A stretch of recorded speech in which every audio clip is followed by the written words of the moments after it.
때 그 일들에 대해서 알지를 못합니다. 그러다 보니까 자연적으로 이해할 수 없는 그 일들을 두고 늘 궁금증을 가지고 살아가죠. 그러면서 때로는 뭐 세상에 무슨 일이 일어나든지 난 내 인생만 산다, 앞길을 모르면서 자기 인생을 살아가는 사람들이 부지기수입니다. 그러나 우리는 어떻습니까? 하나님께 주신 그 은혜를 따라서 이제 이 성경의 말씀들을 통해서 모든 일들 가운데 범사에 계시는 그 하나님의 뜻을 우리는 알고 살아가죠. 그렇기 위해서 하나님의 뜻을 받아들이고 또 하나님의 뜻을 이해하고 또 깨달아가면서 살아가는 것이죠. 이게 얼마나 큰 은혜인지 모릅니다. 세상 사람 자기 갈 곳을, 지금 일어나는 일도 모르는데 갈 곳을 어떻게 알겠습니까? 내일을 어떻게 알겠습니까? 그러나 저와 여러분들은 우리가 갈 곳, 그리고 가야 할 길들을 다 압니다. 무엇을 통해서요? 성경 말씀을 통해서요. 그러다 보니까 우리가 살아가는 그 길에도, 우리가 살아가는 그 모든 일에도 하나님의 뜻을 따라 살고자 하는 그 마음 중심이 이 세상 가운데 드러나게 되어져 있죠. 열왕기는 그런 의미에서 하나님의 관점을 잘 알아볼 수 있도록 우리 가운데 주어진 성경의 말씀입니다.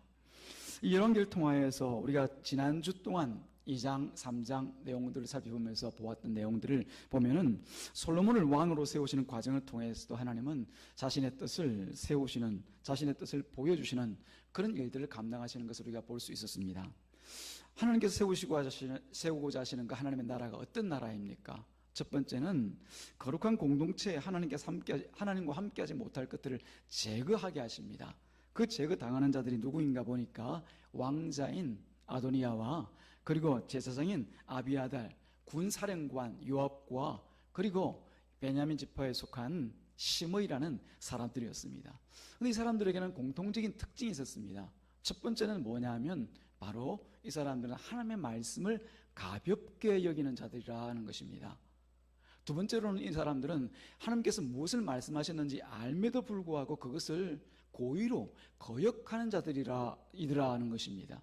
마지막 세 번째들은 이 사람은 세상에 속한 사람들과 같이 자기 욕심으로 가득 채워져 있는 세속적인 사람들이었다는 사실을 성경은 우리 가운데 증명하여 보여주고 있습니다. 이미 앞서 우리가 새벽기도 때나 또는 지난 주일 말씀을 통해서 나누었기 때문에 자세하게 제가 말씀드리지는 않겠습니다. 하나님께서는 이런 사람들을 공적으로 그냥 뭐 사사로이 은밀하게 제거하시는 것이 아니라 공적으로 왕의 명에 의하여서 하나 둘 제거하시면서 하나님 나라가 나가야 될 그 방향을 제시하는 것을 우리가 보았죠.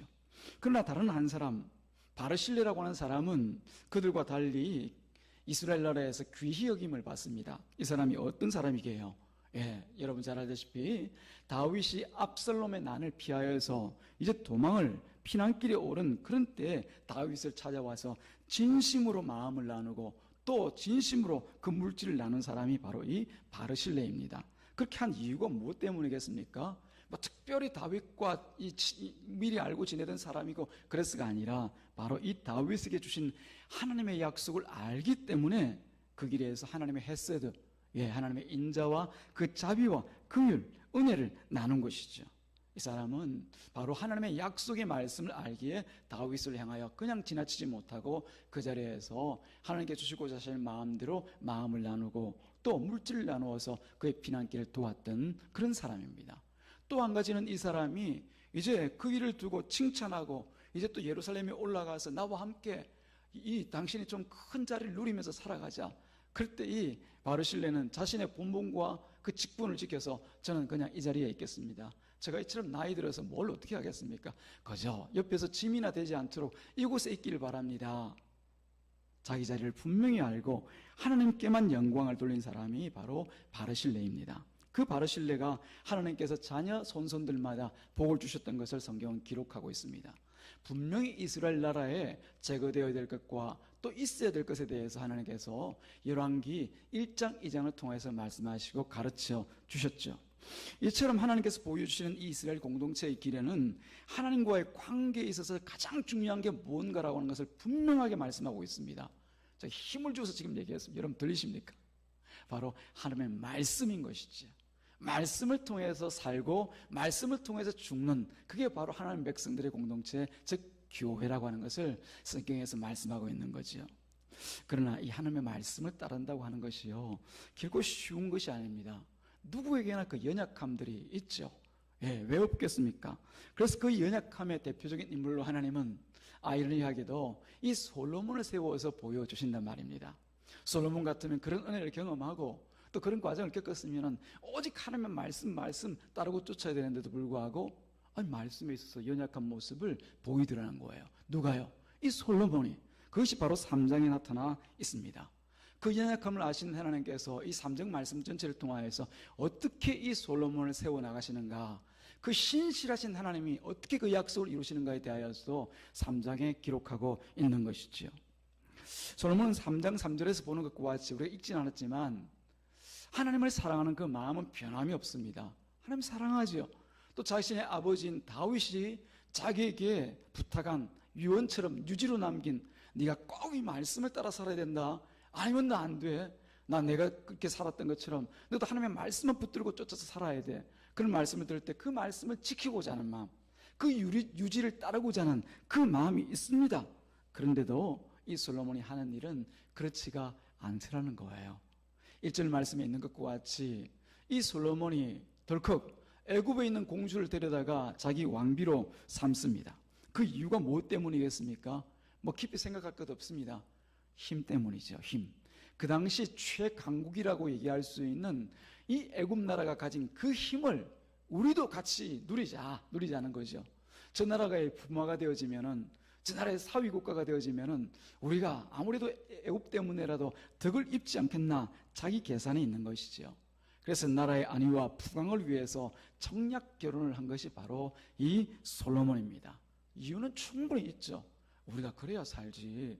나라가 부강하고 우리나라가 더 주변 나라로부터 힘을 내기 위해서는 저 큰 나라가 뒷배로 있으면 좋지 않냐, 배경으로 있으면 좋지 않냐. 그러나 사랑하는 여러분, 솔로몬은 한 가지를 잊고 있습니다. 바로 솔로몬을 왕으로 세운 분이 바로 하나님이라는 사실입니다. 그러니까 하나님께서 이 솔로몬에게 영원한 그 배경이면 배경, 뒷배면 뒷배, 그리고 힘이라면 힘이 되어줄 분이 바로 이 하나님이신데도 불구하고 그 하나님을 두고 애굽을 자기 힘으로 배경으로 삼고자 했던 것이죠. 하나님의 말씀에서 떠나 있는 거죠. 하나님을 사랑하지만 다윗의 유지를 따라서 나 하나님 말씀대로 살래라고 하지만 그 삶에 있어서는 연약하고 미숙한 모습을 보이고 있는 것입니다. 아직까지 말씀을 읽지 않고 연약한 그런 솔로몬이죠. 앞으로 이 애굽에서 데려온 이 왕비를 통해서 일어날 그런 이스라엘 백성들의 어려움에 대해서는 생각하지 않습니다. 무엇보다도 하나님의 말씀 가운데 이방 여자와 결혼하지 말라고 하는 그 말씀을 지키지 않은 이 솔로몬을 볼 수가 있는 것이죠. 또 한 가지는 2절 말씀에 있지 않습니까? 2절에 보니까 이 솔로몬이 산당으로 올라갑니다. 직접 그 백성들과 함께 산당으로 올라가서 제사를 하고 있더란 말입니다. 사랑하는 여러분, 제사는 어디서 드리는 건가요? 여호와 하나님의 언약궤가 있는 그 장소에서 드려야 됩니다. 비록 그때는 성전이 없기 때문에 성막만 차려놓고 예루살렘 다윗성에 그 여호와의 언약궤를 데려다 가지고 그 안치시켜 놓고 있지만 그 자리에서 예배를 드린 것이 맞거든요. 그런데도 불구하고 이 솔로몬은 산당에 올라갑니다. 왜냐하면 백성들이 다 그렇게 하고 있으니까요. 하나님께서 뭐라고 말씀하셨는데요? 너희들은 가나안 땅에 들어가서 가나안 사람들의 그 관습과 같이 습관과 같이 그들을 따르지 마라. 그들은 산에 올라가서 높은 데 올라가면 내가 있을 줄 알고 그곳에서 신령한 자리를 마련해놓고 그 신들을 위해서 그곳에서 제사할 것이다. 그러나 너희는 그렇게 하지 마라. 오직 여호와의 언약궤가 뭘 얘기합니까? 하나님의 약속이거든요. 그 백성들을 향한 하나님의 약속이 있는 그 자리에서만 예배를 드리라고 했는데 이 사람은 뭘 찾아갑니까?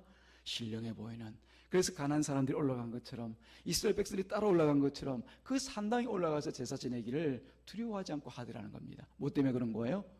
하나님을 사랑하지만 다윗의 그 유지를 받들고 싶지만 여전히 이 말씀에 있어서 무지하고 미진하고 미숙하고 연약하기 때문에 그런 것이에요. 성경은 그런 솔로몬을 이끌어 가시는 하나님의 은혜를 보여주시는 것이 바로 4절 이하의 말씀에 있습니다. 그 예가 바로 기브온 큰 산당에서 드린 그 제사입니다. 솔로몬은 큰 산당이 있는 기브온으로 가서 제사합니다. 큰 산당이라니까 그 규모가 엄청난 것을 알 수가 있죠. 기브온 산에 있는 그 꼭대기를 잘라 만들어서 크게 제단을 조성합니다. 그리고 많은 사람들이 모여서 크게 제사를 드릴 수 있도록 가나안 백성들이 아주 좋아하는 그런 산당입니다. 그 큰 산당으로 이 솔로몬이 올라가서 이제 그곳에서 제사를 드리는데 보니까 그 규모가 엄청납니다. 소위 일천번제. 뭐 우리 교우들은 그런 뭐 착각 오해하시는 분 아니시겠죠, 그죠? 뭐 이걸 뭐 1000번, 1000번의 제사다 이렇게 해가지고 뭐 한 번, 두 번 따져가면서 막 제사하고 헌금도 하고 하면서 그런 미신적인 일하는 것은 우리 교회 교우들이 할 일이 아닙니다. 1000마리의 번제를 하나님 앞에 올려드린 거예요. 예. 1000날을 나누어서 1000번을 제사한 것이 아니라 바로 1000마리의 번제물을 하나님 앞에 하루 동안 올려드린 것이에요. 물론 하루 이상이 되었을 수도 있죠. 기간 나와 있지 않으니까요.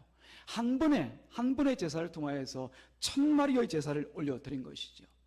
한 마리 한 마리 따져서 1000날 동안 드린 것이 아니라, 그러니까 여러분 한번 생각해 보십시오. 이 제사의 규모가, 이 예배의 규모가 얼마나 엄청났을 것인가라고 하는 거죠.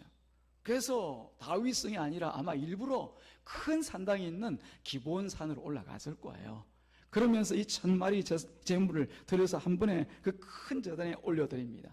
거대하고 엄청나고 대단한 규모의 그런 제사가 아닐 수가 없지요. 그런데 여러분 한번 생각해 보자고요. 이 솔로몬이 백성들 앞에서 이런 엄청난 제사를 드리는 그 마음 가운데 어떤 마음이 있을까요? 아마 복잡한 계산이 있지 않았을까요? 그냥 아무 이유 없이 하나님 나 사랑하니까 이런 제사를 어디서든 드릴 수가 있죠. 근데 지금 작정하고 드리는 거잖아요. 1000마리나 제물을 잡아서, 그것도 기본 큰 산당에 올라가서.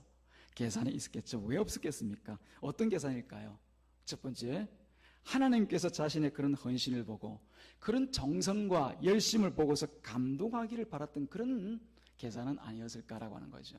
누구도 드릴 수 없는 그 제사 저 드립니다. 하나님 보시잖아요. 보시죠. 저 이렇게 대단한 엄청난 규모의 제사 드립니다. 하나님 이 헌신 보고도 그냥 가만 계실래요? 저 복을 좀 주셔야 되지 않겠습니까? 이런 마음이요. 두 번째는 그 백성들 앞에서 드러내고 싶은 계산이 있습니다. 내가 너희들 누구도 하지 못하는 이런 엄청난 제사를 드릴 때 너희들이 어찌 나를 안 따라올 수 있겠냐?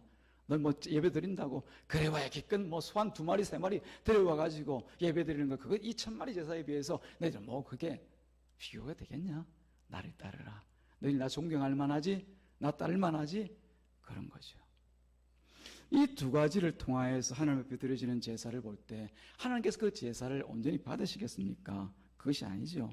이것은 하나님을 향한 헌신이 아니라 사실은 이 솔로몬의 허영이었습니다. 이런 솔로몬의 모습은 하나님께서 원하시는 그 신앙의 모습이 아니죠. 왜냐하면 그 마음의 동기부터 어디에? 하나님의 말씀에서 벗어나 있었기 때문에 그런 거예요. 하나님은 일찍이 어디에서 예배를 드리라고요? 언약궤가 있는, 즉 약속이 있는 그곳에서 예배를 드리라고 했는데 큰 산당 찾아 올라갑니다. 하나님께서 언제 사람의 열심과 정성을 보시겠다 말씀하셨습니까? 오직 보시는 것은 하나였습니다. 무엇입니까? 여러분 대답해 보십시오. 뭘 보셔요? 하나님은 말씀대로 순종하는지를 보시지 않습니까? 다 그렇게 대답하셨죠? 하나님 보시는 것은 뭐 몇 말을 갖다 바치고 얼마나 정성을 갖다 바치고 뭐 얼마나 손바닥을 비비느냐 이게 아니라 네가 과연 내 말씀대로 행하느냐, 그것을 하나님은 보신단 말입니다. 그렇게 볼 때 이 솔로몬의 제사는 그 한마디로 처음부터 하나님의 말씀에 벗어나 있는 그런 헛제사가 아닐 수가 없습니다. 사랑하는 여러분, 하나님은 사람의 정성이나 열심을 원하지 않고 단지 하나님의 말씀대로 행하는, 다시 말씀드린 순종이잖아요. 순종, 복종이잖아요. 복종. 이것만 원하신다는 사실을 여러분들이 기억하시기 바랍니다. 그렇게 할 때 하나님은 기뻐하시고 또 우리 가운데 찾아오시고 우리 가운데 교제하기를 원하시는 분이 우리 하나님이십니다. 그러나 이 연약한 모습을 보이는 솔로몬을 보시고도 하나님은 신실하신 분이십니다. 왜 신실하십니까? 왜 그런 거예요? 그냥 보니까 대단해 보여서 그런 거예요? 아니요. 약속이기 때문에. 어디에 있는 약속? 말씀에 하나님께서 그렇게 약속하셨기 때문에. 누구에게요? 다윗에게요. 다윗에게. 네 솔로몬을 통하여서 내 나라를 이루어갈 것이라고 하는 그 약속이 있기 때문에 솔로몬을 찾아오시는 거예요. 그래서 5절 말씀에 보면은 그 밤에 꿈에 누가 나타나셨다고요? 여호와 하나님께서 나타나시는 거예요. 이걸 우리는 소위 좀 유식한 말로 하나님의 임재라고 얘기합니다. 하나님께서 찾아오셔서 그 가운데 함께 계시는 것이죠. 그때 뭐가 변화가 일어나는 겁니다. 누구에게요? 솔로몬에게요. 어떤 솔로몬에게요? 허영심으로 하나님 앞에 나아가서 그 거대한 제사를 드리면서 나름 뿌듯했을, 나름 하나님부터 그 마음 가운데 이게 내 의다, 내가 하나님 앞에 자랑할 일이다 생각했던 그 솔로몬의 마음 가운데 완전히 무너지고 깨어지고 하나님 앞에 엎드려서 하나님의 뜻만 구하는 솔로몬으로 변화가 일어나는 거예요. 그게 무엇으로 드러납니까? 9절에 있는 솔로몬의 고백으로 드러나지 않습니까? 하나님께 찾아오셔서 자, 네가 내게 뭘 원하느냐? 뭘 원하느냐? 그렇게 물어볼 때 솔로몬이 뭐라고 얘기합니까? 하나님, 저는 듣는 마음을 원합니다. 두 번째, 하나님, 저는 선악간에 구별할 수 있는, 선악을 분별할 수 있는 그런 지혜를 원합니다. 이 두 가지를 원하거든요. 앞에는 뭘 원했을까요? 하나님, 나라를 부강하게 해주시고 내 대적들을 다 없애주시고, 저 애굽에 있는 저 공주를 데려온 이유 아시죠? 저 그래도 힘 있는 사람 되고 싶단 말이에요. 제 목숨도 강하게 해주시고 사람들이 나에게 대적하지 못하도록 저 강하게 해주십시오. 그런 마음으로 올라가서 제사를 드렸는데 하나님께서 찾아오시니까 기도의 제목과 마음의 중심이 바뀌어진 거예요. 왜요? 하나님께서 지금 솔로몬이 하고 있는 일이 잘못된 것을 깨닫게 하셨거든요. 하나님의 허영에 찬 이 솔로몬의 마음을 깨뜨리셨거든요. 그러다 보니까 진정 그가 구해야 될 것, 찾아야 될 것, 하나님으로부터 받고 살아가야 될 것이 무엇인지를 깨닫는 거예요. 그게 뭡니까? 듣는 마음이에요. 뭘 들어요? 하나님의 말씀을 듣는 마음. 할렐루야. 하나님의 말씀을 듣게 하옵소서. 두 번째는 선악을 구별할 수 있도록 지혜를 주옵소서. 거기서 선악은 뭡니까? 재판정에 나가서 옳고 그름을 구별하는 거예요? 아니요. 그건 조금 지식 있고 지혜가 있는 사람은 다 그 선악 구별하면서 뭐가 옳다 그러다 땅 언도 내릴 수 있습니다. 선고할 수 있습니다. 지금 솔로몬이 구하고 있는 이 선악을 아는 마음, 구별할 수 있는 그것은 바로 하나님의 뜻과 하나님의 뜻 아닌 것을 구별할 수 있도록 내게 은혜를 베풀어 주옵소서. 그런 지혜를 내게 주옵소서. 그렇게 구하고 있단 말이에요. 변화가 일어났습니까? 변화가 일어나지 않습니까? 무엇을 통해서요?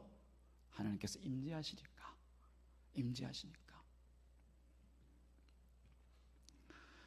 이는 곧 솔로몬이 자신의 허영을 채울 것을 이제 구하지 않은 것을 말씀하고 있습니다.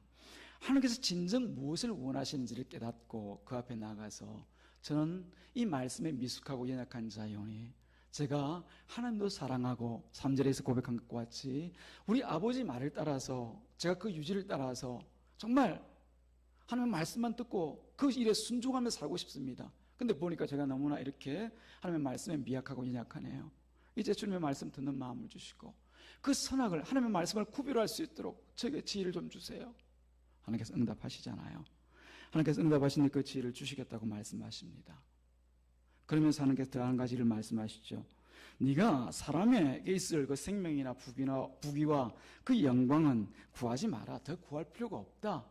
이미 내가 너에게 주었기 때문에 더 구할 필요가 뭐가 있냐라고 말씀을 하세요.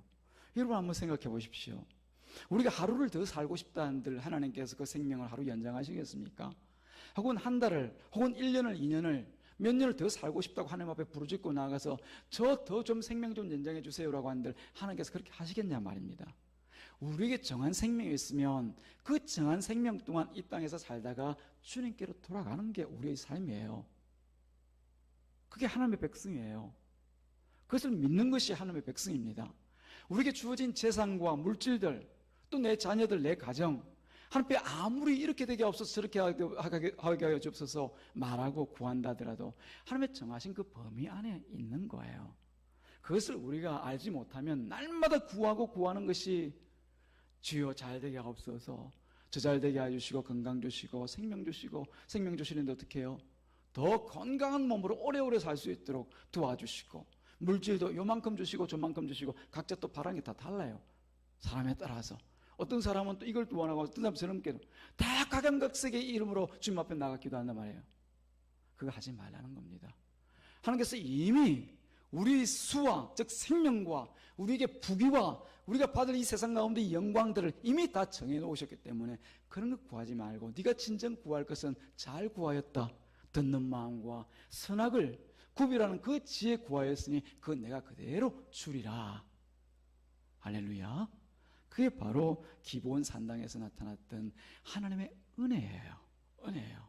미숙하고 말씀에서 연약한, 그래서 자기 허영심에 들떠서 그 크고 대단한, 세상 사람들이 보면 깜짝 놀랄 그 제사를 드렸던 하나님께서, 그 제사를 드렸던 솔로몬에게 하나님께서 나타나셔 주셨던 그 놀라운 은혜인 것이에요.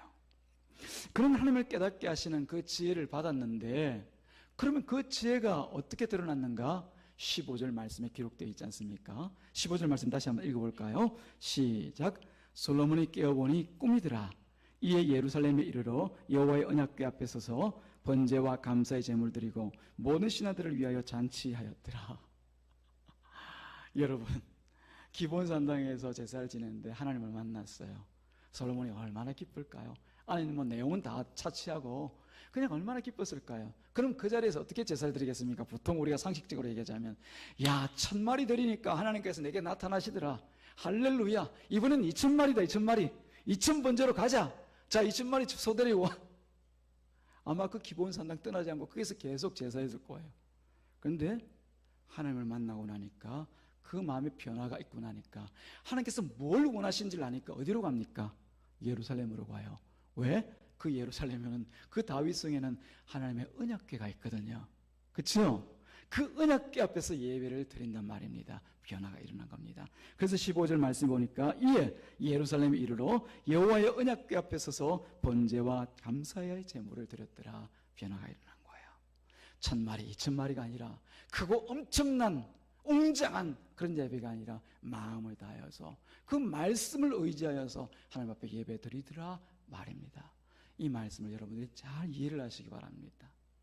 흔히 세상에서 얘기하는 것처럼 그런 제사가, 그런 일을 위하여서 솔로몬이 하나님 앞에 나아가서 주옵소서 주옵소서 하니까 이것도 주고 저것도 주고, 이런 미신적인 내용을 담고 있는 게 아니에요. 그건 하나님의 나라는 미신의 나라가 아닙니다. 하나님의 뜻을 이루는 나라이지 결코 우리가 생각하고 바라는 것 마음대로 이루어주는 그런 나라가 아니더라는 겁니다.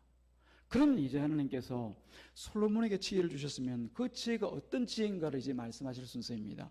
그래서 3장에서 16절 이하에서 그 하나님의 지혜가 어떤 지혜인지를 증거하고 증명하십니다. 성경이요, 그냥 사건 사날 그냥 꿰다 붙여가지고 그냥 이것저것 그냥 짜집게 해가지고 만들어 놓은 그런 성경이 아니라 처음부터 끝까지 일관된 하나님의 뜻을 깨달아 알게 만들어 주시는 것이 성경이거든요. 그래서 앞에 지혜를 주셨다면 그 지혜가 뭡니까? 묻는 사람이 있을 거 아니에요. 여러분들 물으실 거 아니에요. 그에 대해서 답을 이제 16절 이하에 나타난 솔로몬의 재판을 통해서 하나님께서 이 솔로몬에게 주신 그 지혜가 뭔가를 가르쳐 주고자 하시는 거예요. 이 솔로몬에게 재판을 받기 위해서 이제 곧바로 그 일이 있고 난 뒤에 곧바로 두 여자가 등장합니다. 이 사람들은 창기로서 자기 아버지가 그 아이를 낳았는데 그 아버지가 누구인지를 알 수가 없죠. 그러다 보니까 뭐 나중에 보면은 이 아이가 누구 아이냐고 얘기할 때 그 아버지가 나타나서 이거 내 아들입니다. 이거 내가 받은 아들입니다. 이렇게 말하지를 못하고 서로만 아는 그런 상황이에요. 3일을 틈을 주고 각각 아들을 낳았는데, 우리가 잘 아는 것처럼 그 중에 한 여자는 아마 아이를 젖먹이고 이렇게 양육을 하려다 보니까 아마 막 몹시 피곤했겠죠. 그래서 몸을 돌리다가 아이가 질식사를 해서 죽어버려요. 근데 이 사람이 그렇게 있지 않고 그 상대방 여자, 다른 여자의 품 안에 누워있는 아이를 보면서 그 밤에 살짝 가서 그 아이를 바꿔놓는단 말이죠. 자기는 살아있는 아이로, 그 여자의 품에는 죽은 아이로. 아침에 젖을 먹기 위해서 엄마가 일어나 보니까 아이가, 멀쩡한 아이가 죽어 있더란 말이에요. 보니까 그 상대방 여자가 안고 있는 아이가 자기 아이예요. 그러다 보니까 자연적으로 분쟁이 일어나는 거죠. 한 여자는 처음부터 그럴 마음으로 그 아이를 가져와서 자기 품에 안고 있고, 한 여자는 아니야 네가 안고 있는 그 아이가 내 아들이야. 너 왜 내 아이 빼앗고 그러고 있어? 그런데 그게 어디서 서로끼리 합의가 안 되니까 그 마을에 있는 사람들에게 찾아가서 물어보았겠죠. 근데 증인이 있어야지. 누가 옆에서 이게 누구 아이라고 얘기할 사람이 있어야지. 그래서 보니까 우리가 보면 왕 앞에 나가는 거죠. 왕 앞에 나가는 것은 최고의 법정에 나간 거예요. 1심, 2심, 3심, 대법원까지 올라가는 것과 같이 그 최고의 법정에 나가서 왕 앞에서 진위를 따지는 거예요. 그 장면을 우리가 읽었던 성경 말씀 가운데 볼 수가 있는 거죠. 그러면 아무 증인도 없는 이 상황에서 솔로몬은 어떤 판결을 할까요? 비로소 이제 하나님께 주신 그 지혜가 드러날 순서입니다. 솔로몬은 즉시 그 두 여자의 말을 듣고 난 뒤에 살아있는 그 아들을 칼로 쪼개 반씩 나눠주라, 그렇게 얘기합니다. 이 끔찍한 판결을 두고 두 여자의 반응이 순식간에 나뉘죠. 한 여자는 뭐라고 얘기합니까? 그래요, 둘로 쪼개어서 반반씩 나눕시다. 다음 여자는 뭐라고 얘기합니까? 죽이지 말고 살려서 그 여자의 품에라도 안겨주십시오, 그렇게 얘기를 한단 말이에요. 누가 진정 그 아들 낳은 자인지는 명확합니다. 솔로몬은 그 판결을 통하여서 마치 치유로운 판결을 한 것처럼 보입니다만은, 그러나 그 안에 숨겨진 이야기들을 여러분들이 읽을 수 있어야 돼요. 성경을 그냥 있는 그대로만 읽다 보면은 그 성경 안에 들어있는 진짜 그 속에 들어있는 그 과육의 맛을 여러분들이 먹고 마시고 즐기면서 달다 그러지를 못하고 그냥 그 끝에 있는 수박 끝을 하는 것처럼 그 끝만 알고 솔로몬이 지혜롭네, 어떻게 이렇게 명판결을, 솔로몬 대단하네, 그런 지혜 얻기 위해서 하나님께 구해야지, 이렇게까지만 하고 끝난단 말이에요. 그러나 이 본문은 그런 본문이 아닙니다. 그 전제가 뭐였다고요? 하나님께 솔로몬에게 주신 그 지혜가 어떤 지혜냐, 그 지혜가 무엇을 말하고자 하는 지혜냐라고 하는 것을 가르쳐 주기 위해서 뒤에 나타난 이 사건을 전개하고 있단 말입니다. 사랑하는 여러분, 여기서 진정 중요한 것은 무엇이겠습니까? 바로 솔로몬에게 주신 그 지혜가 무엇인가라고 하는 겁니다. 그 재판정을 우리가 다시 한번 살펴볼까요? 스스로 아들의 음이라고 주장하는 두 여자가 있습니다. 그리고 그 중간에 뭐가 있죠? 칼로 이제 곧바로 둘로 쪼개져서 죽임을 당할 그 한 아들이 있어요. 그렇잖아요, 그죠? 이제 왕의 명령이 지으면 안 돼. 왕이 이제 둘로 쪼개요, 둘로 나누어 주어라 라고 하면 그 옆에 있는 사람이 예의 하고 가서 그냥 둘로 팍 쪼개면 됩니다. 쪼개서 나눠주면 돼요. 왕의 명령이 얼마나 지으면 안 돼요. 그래서 순수 지랄이면 안 돼요. 그런 사람이 누가 있습니까? 그런 절대절명의 순간입니다. 근데 그 둘 중에 한 여자는 그 아들을 죽여서라도 자신이 가지고자 합니다. 그렇게 한 이유가 무엇 때문일까요? 이유가 있습니다. 이유가 있어요. 왜 그러냐면은 자신이 만약에 그 재판에서 지게 되어지면은, 위증한 것이 드러나게 되어지면은 자기가 어떻게 됩니까? 왕 앞에서 죽임을 당할 수밖에 없어요. 거짓말한 죄로 그 재판정에서 그 아이가 남에게 가게 되어지면은 자기가 이제 그 아이의 의미가 아니라는 것이 드러나게 되어지고 그 자리에서 자기가 솔로몬의 칼에 의해서 죽게 된단 말이에요. 그걸 피하고 싶은 거죠. 저 아이가 이제 드러나서 저 여자의 아이인 것이 드러나면 이제 내가 죽겠구나. 그 죽는 것을 피하기 위해서 그 아이를 둘로 쪼개서라도 내 곁되게 하옵소서. 그 아이를 사랑하거나 혹은 그 아이를 정말 소중하게 위해서 그 반쪽이라도 가지고 싶어서 그런 것이 아니었어요. 자기를 위해서, 자기 죽지 않고 살기 위해서 그 아이를 반이라도 나눠서 내게 주옵소서. 그 얘기하는 겁니다. 자기 살고자 한 생명을 죽이고자 한 거죠. 그러나 다른 한 여자는 어떻습니까? 지금 이제 막 죽을 수밖에 없는 이 아들을 살리고자 하는 거죠. 그래서 스스로가 하는 일이 있습니다. 뭡니까? 내가 죄인입니다. 내가 위정한 자입니다. 살려서 이 아들 저 여자에게 주고 저는 위정한 죄로 왕 앞에서 죽겠습니다. 자기가 죽을 줄 알면서 그 아들을 그 여자에게 돌려주라 얘기를 하는 것이죠. 자기 아들의 생명을 구하기 위해서 스스로 죽을 길을 가고자 한 거죠. 솔로몬은 그것을 지금 이 법정을 통하여서 만천하가 알도록, 그 자리에 모여있는 사람들이 다 알도록 드러낸 거예요. 누가 주신 지혜를 따라서? 하나님께서 주신 그 지혜를 따라서. 이 솔로몬의 지혜가 무엇인지 분명하지 않습니까?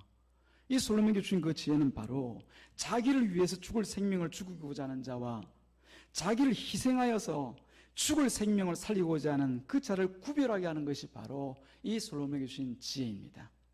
어떤 사람은, 어떤 존재는 자기 살고자 멀쩡한 생명을 죽이는 그런 존재가 있습니다. 그런데 어떤 분은 자기를 죽이면서까지 생명을 살리고자 하는 분이 있다는 것을 알게 하는 것, 그 하나님의 선과 악을 구별하는 것, 그게 바로 하나님 주신 지혜였어요.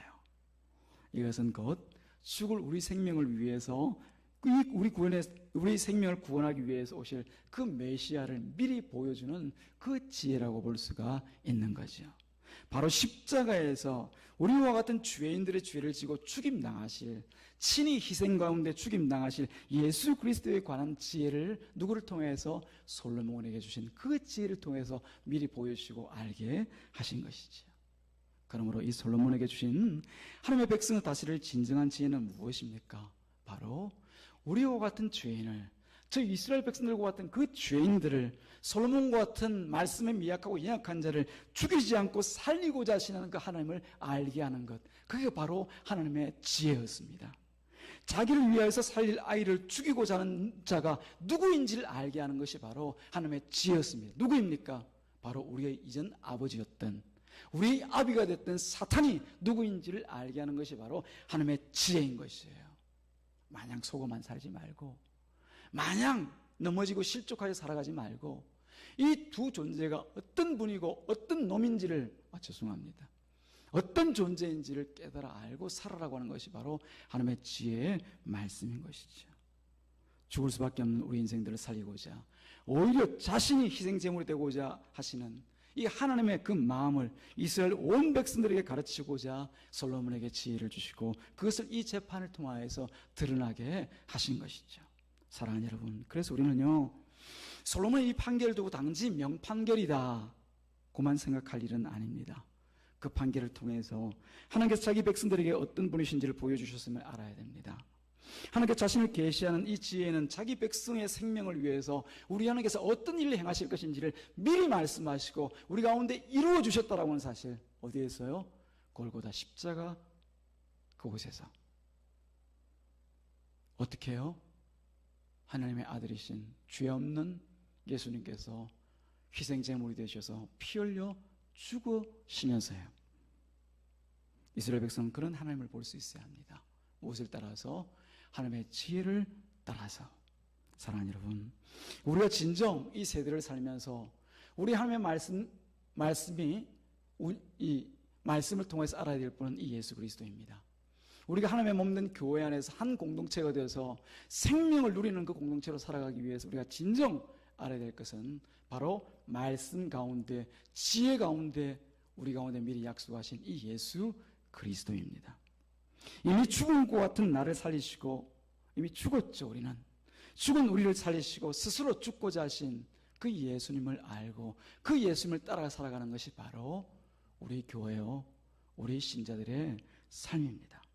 그런 하나님을 보지 못하고 그런 예수를 만나지 않고서는 우리가 신앙이라는 것을 말할 수가 없는 것이죠.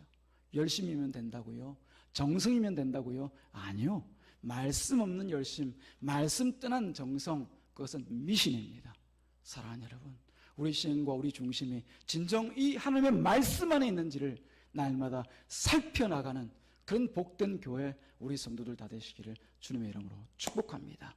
그 자리에 하나님의 은혜와 복이 있는 거예요. 기도하겠습니다.